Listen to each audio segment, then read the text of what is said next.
Math solution চ্যানেলে সকলকে স্বাগত। আজ আমরা দ্বিতীয় পর্যায়ক্রমিক মূল্যায়ন 2025-এর ভূগোলের কোশ্চেন সলভ করব। তো দেখো, প্রশ্নপত্রে সময় দেওয়া আছে 1 ঘন্টা 30 মিনিট, পূর্ণমান 40। বিভাগ কতে এক দাগে দেওয়া আছে সঠিক উত্তরটি নির্বাচন করে বাক্য সম্পূর্ণ করো।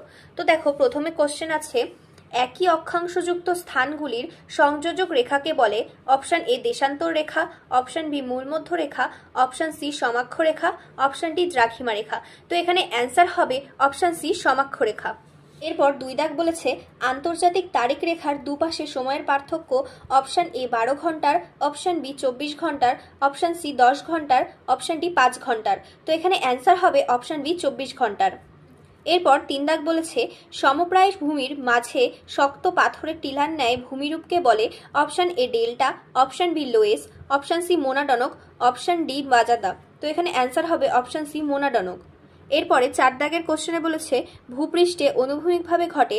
অপশন এ গিরিজনী আলোড়ন, অপশন বি মহীভাবক আলোড়ন, অপশন সি মহাজাগতিক আলোড়ন, অপশন ডি আকস্মিক আলোড়ন।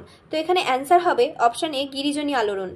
এরপর দেখো, পেজ নম্বর 2-এ বলেছে 5 দাগ স্বল্পমোচন এক ধরনের। অপশন এ রাসায়নিক আবহবিকার, অপশন বি জৈব আবহবিকার, অপশন সি যান্ত্রিক আবহবিকার, অপশন ডি অঙ্গার যোজন। তো এখানে অ্যান্সার হবে অপশন সি যান্ত্রিক আবহবিকার। 6 দাগে বলেছে পশ্চিমবঙ্গ রাজ্যের পূর্ব পশ্চিমের বিস্তার সর্বাপেক্ষা কম 9 কিমি যে অংশে। Option A Alipurduar corridor, option B Kalimpong lake, option C Mahananda Naxalbari corridor, option D Malda প্রশাসনিক বিভাগ। তো এখানে অ্যান্সার হবে option C Mahananda Naxalbari corridor. এরপর 7 দাগ বলেছে পশ্চিমবঙ্গের ক্ষুদ্রতম প্রতিবেশী রাষ্ট্র। Option A Bhutan, option B Nepal, option C Bangladesh, option D Assam. তো এখানে অ্যান্সার হবে অপশন এ ভুটান। এরপর দেখো, বিভাগ খতে বলেছে 2 দাগ নির্দেশ অনুসারে নিম্নলিখিত প্রশ্নের উত্তর দাও। 2-1 উপযুক্ত শব্দ বসিয়ে শূন্যস্থান পূরণ করো। 1 দাগ বলেছে পশ্চিমবঙ্গের একটি সক্রিয় বদ্বীপ হলো ড্যাশ। তো এখানে অ্যান্সার হবে পশ্চিমবঙ্গের একটি সক্রিয় বদ্বীপ হলো সুন্দরবন। 2 দাগ বলেছে ভারতের খনিজ ভাণ্ডার বলা হয় ড্যাশ মালভূমিকে। তো এখানে অ্যান্সার হবে ভারতের খনিজ ভাণ্ডার বলা হয় ছোটনাগপুর মালভূমিকে। 2 দাগে কি বলেছে দেখো, নিম্নলিখিত বাক্যগুলি যাচাই করে সত্য অথবা মিথ্যা নির্ণয় কর। 1 দাগে বলেছে পেডিমেন্ট সমভূমির মধ্যে অনুচ্চ টিলাগুলিকে বলে ইনসেলবার্জ। তো এটার অ্যান্সার হবে সত্য।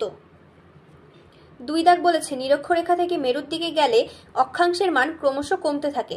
তো এটার অ্যান্সার হবে মিথ্যা। এরপর পেজ নম্বর 3-এ দেখো একটা ম্যাচিং বক্স দিয়েছে। প্রথমে দেওয়া আছে 2.3 এ স্তম্ভের সঙ্গে বি স্তম্ভ মিলিয়ে লেখো। এ স্তম্ভে দেওয়া আছে প্রস্তরময় গিরিচূড়া, সুন্দরবনের নদী। Option A Kopai, option B tor, option C Matla. তো এখানে প্রস্তরময় গিরিচূড়া হবে টর, অপশন বি। সুন্দরবনের নদী হবে সি মাতলা। এরপর দেখো 2-4 দাগে বলেছে একটি বা দুটি শব্দে উত্তর দাও।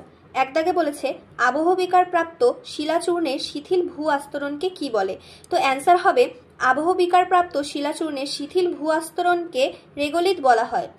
2-4-এর 2 দাগে বলেছে পশ্চিমবঙ্গের কোন অঞ্চলে পটসল মৃত্তিকা দেখা যায়। তো এখানে অ্যান্সার হবে পশ্চিমবঙ্গের পার্বত্য অঞ্চলে পটসল মৃত্তিকা দেখা যায়। এরপর দেখো, বিভাগ গতে দেওয়া আছে 3 দাগে নিম্নলিখিত প্রশ্নগুলির সংক্ষেপে উত্তর দাও। প্রতিটি কোশ্চেনের জন্য 2 মার্ক করে 4টি কোশ্চেন দেওয়া আছে। 3-এর 1 দাগ প্রতিপাদ স্থান কাকে বলে। 2 ব্যবচ্ছিন্ন মালভূমি কাকে বলে। 3 তুহিন খণ্ডীকরণ বলতে কি বোঝো। 4 খাদার ও ভাবর কি। এরপর বিভাগ গয়ের 4 দাগের নিম্নলিখিত প্রশ্নগুলির উত্তর দাও। 4টি কোশ্চেন আছে, প্রত্যেকটি কোশ্চেনের জন্য 3 মার্ক করে। 4-এর 1 দাগ স্থানীয় সময় ও প্রমাণ সময়ের মধ্যে পার্থক্য কি। 4-এর 2 দাগ আগ্নেয় পর্বত ও ক্ষয়জাত পর্বতের মধ্যে তুলনা করো। এরপর 4 নম্বর পেজে 4-এর 3 দাগ বলেছে আবহবিকার ও ক্ষয়ীভবনের মধ্যে পার্থক্য লেখো। 4-এর 4 দাগে বলেছে উত্তরবঙ্গের নদ নদীর বৈশিষ্ট্য উল্লেখ করো।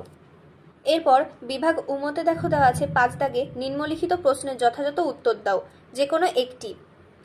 5-এর 1 দাগে বলেছে কলকাতা ও শিয়লের দ্রাঘিমা যথাক্রমে 88 ডিগ্রি 30 মিনিট পূর্ব এবং 127 ডিগ্রি 0 মিনিট পূর্ব। কলকাতার স্থানীয় সময় যখন দুপুর 12টা, তখন শিয়লের স্থানীয় সময় কত হবে।